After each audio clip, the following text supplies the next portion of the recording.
Hello, hello, hello. This is Mila Lansdowne, and we are today on day 3 of the 5-day Silk Painter's Path to Success. And, for me, success is not a destination. So I am on my path, and I want to share, my experiences from now about 20, 20 years of starting with silk painting, or better say, starting in the topic of silk painter. And I was telling you the story how I got into silk painting with much gratitude to my friend who introduced me to the skill. And so that was the first session. And then yesterday I was telling you about really how I needed to let go of doubts and procrastination and just do it, because I was forced to do so. And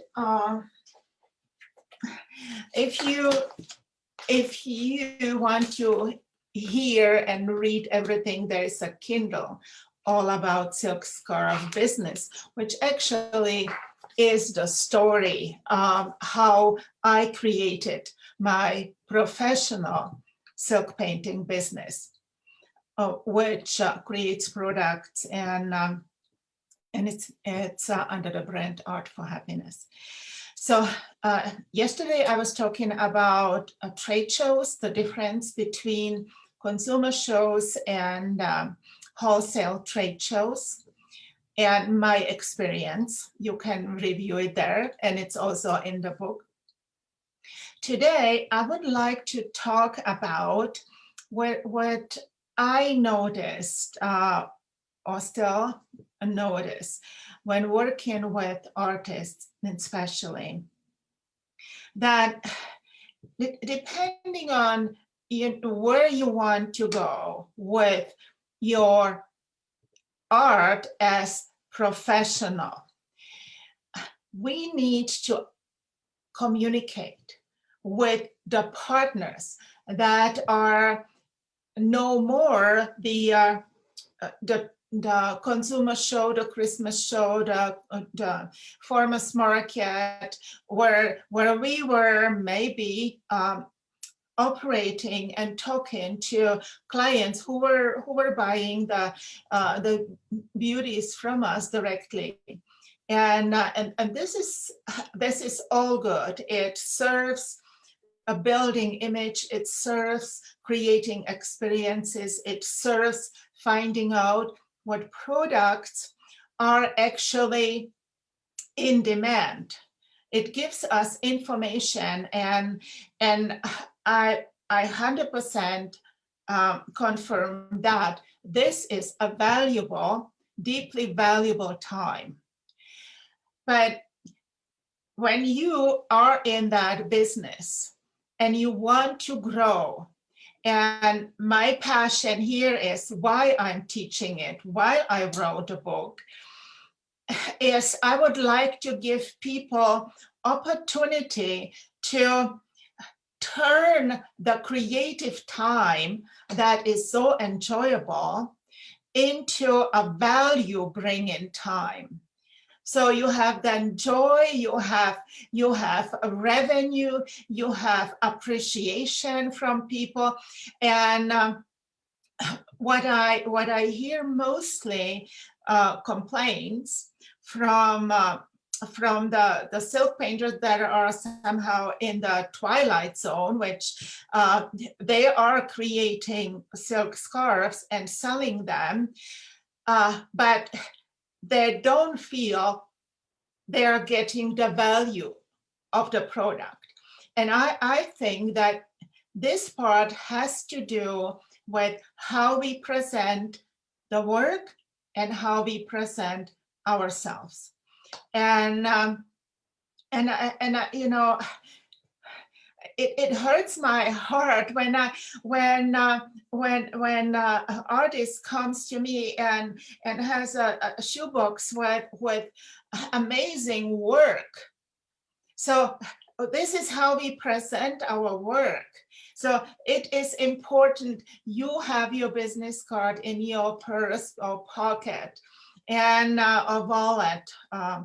You have a business card, there is your website, there is an email, there is a phone number. There may be on the back something more about how to book appointments or your studio hours, whatever it is. This is the minimum one must do. And these days it's really, really simple. So number one, this. So this is how you can connect with people. Just hand it out, right? The other thing that I believe is appearance. We need to be who we are. You know, it's your personality, but shine your personality. Whatever it is, be you, because you is in your work.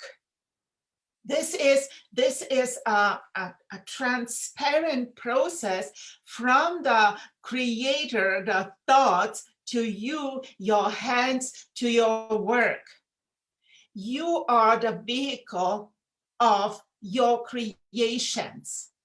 And then you need to be it, because, you know, I'm saying, you as an artist, and I can say to myself in a mirror, you have the duty to bring out the talent in the highest possible quality that there is, that we can do. So coming back, you know, coming down with my excitement. One of the first products that I started, and that was something in a year 2002, 3 maybe. Not only this, it was before 2000. It was like the dark age of selling art and trying to monetize on products. So I was about selling greeting cards. I believe in greeting cards even more ever since we can really print on demand in small quantities. At that time, 25 years ago, I had to go to a printer and I had 4 images and they had a minimum run of 500. And at that time, I even couldn't afford to have the image printed in color. I just asked to print the cardboard, basically, with my information on it and frame in front.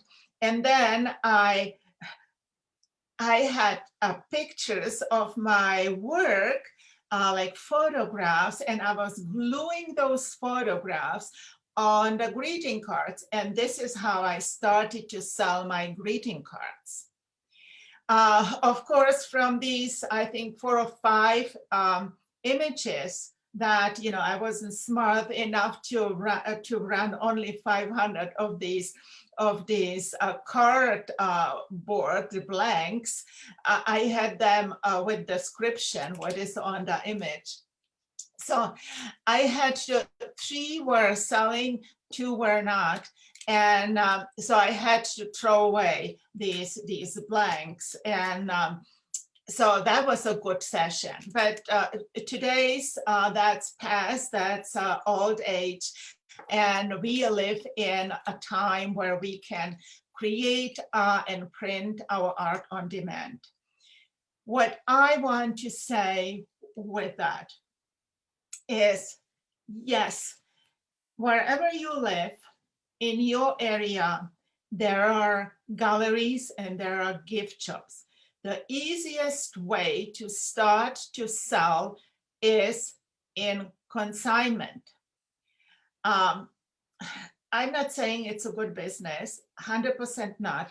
And when you read this, you will read through the stages. But when you are first approaching the work with partners, professional partners like galleries or gift shops, you already are growing to become more professional, because you will need to have not only your business card, you need to have your little portfolio or some kind of pamphlet there about you, and then you need to be professional with your products. And what I suggest is, this is a photograph, but it's my photograph, but this is how I deal with my art cards and all greeting cards. And I'm still selling them through galleries in consignment. There's a card, it's printed on glossy, but you can pick whatever stock works well, if it's a linen or whatever it is. I'm letting them to be printed on demand. I think 10 is a minimum. And then on the back, I have a description. I have my website. I have also on it a note if it's blank inside, because I noticed and I learned that people are curious if there is something inside. So when I have a quote on the greeting cards inside, then I will write it on the back, because the greeting card, it's folded greeting card, is in a plastic sleeve, protected sleeve. And there you can buy them with open, or you can buy them with a flap. These are with a flap. And then I have a printed nice label, price label. So again, professional. Sleeve, on the card is your website or whatever you want to put on it where people can find you. Then on the label, there is a price label with my logo, with my website. Again, this is how we want to show up, because yes, there are other greeting cards in the store where maybe the retailer is buying those, and there are many companies who come and exchange them and take care of the stock.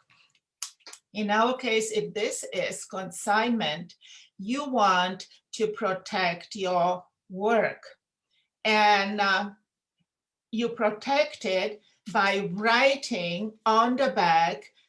If it's blank inside, then write on it blank inside. Otherwise, people will just, unwrap it, take it, and look inside. So we want to be smart about it. And greeting cards, 100% are a good promotion, very, very good sale. And start with some images with small amounts. Like I said, these are printed by Vistaprint, but I also had a local printer printing for the trade show that I mentioned yesterday.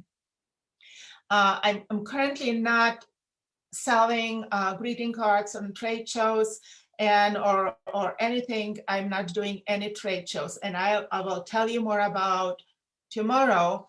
What I'll be talking about from my experience, which way to generate revenue I found for myself the best solution. So I will share it tomorrow. But one of them is basically consignment greeting cards, easy as it can be. And if you live in a big city, it's even more easier. Important when you come there is that you make a good and professional impression. Make it easy for the partner to carry your work, your stock. If you're delivering greeting cards, think about some holder. And you know, internet is full of offers, and I'm 100% sure that in your city there is an outlet with a nice you know, clear see-through little stand for greeting cards. Make sure when you approach the gallery the first time, you introduce yourself, you have some information, your portfolio, your business card. When you introduce yourself and bring some samples, this is how I approached galleries, with samples of your work, the best pieces of your work, and show them, then ask at the same time, not only if they are going to carry, but also how you can help them to show or present your work. And if it's a greeting card, you will hear either they have already kind of stand there, or you will look for something. If it's a tabletop stand, usually the tabletop is kind of critical because you know, the around their counters, it's often very crowded. So you need to talk to them because they have limited space, but space is for them money. So at the beginning, try it, and you need to then stay in touch, not necessarily calling them up, are you selling my cards, but go visit, see at a time where there is not high traffic. Or you just, when you visit them, say, okay, what is the best thing that, you know, I like to come in and see how my work is doing, how you are satisfied, when is the best time, or what is the best way? And always, you know, think about a partner who is selling for you to make it for them easiest as possible. There is also a way that you will sell to publishers, and that's completely different topic. I looked at that at the beginning when I started with greeting cards, and I purchased, and this is old, you see 2009, it's really old, but it's Artists Market with, and this is old edition. There is newest, I think the newest is 2017. Not sure if they continue, but there's a listing of all publishers where, and it tells you how to approach them, where they are, what they are looking for. There also is a greeting card association. So if that is an area you like to explore, then go and check it out on the internet. For me, greeting cards are a must-have as an image maker, as somebody like, you know, you have a gorgeous large silk painting, which is maybe, you know, 40 by 40, and it has the price tag on it. People don't have as much space. People don't want to spend money or don't have money, but they love your work. So if you have a greeting card, they can buy it. So it's a really easy entryway and connection to get yourself out, get your work out, and get some dollars marching into your accounts automatically. If you print up 5 images, bring it to the gallery, depends how you sell it. Here is it $6. So 30, it's $150. The gallery keeps a commission, but you will get checks into your mailbox or money in your account. So this is the easiest way to start something in consignment. And tomorrow I will be talking more about different ways how to generate revenue with as a painter or self-painter. So this is it for today. I wish you a wonderful, wonderful day. And yeah, think about what it means being professional and how you want to show up in the world. Okay? And have fun with it. It's exciting. And I wish you the success you wish for yourself and more. All right. I'll be back tomorrow.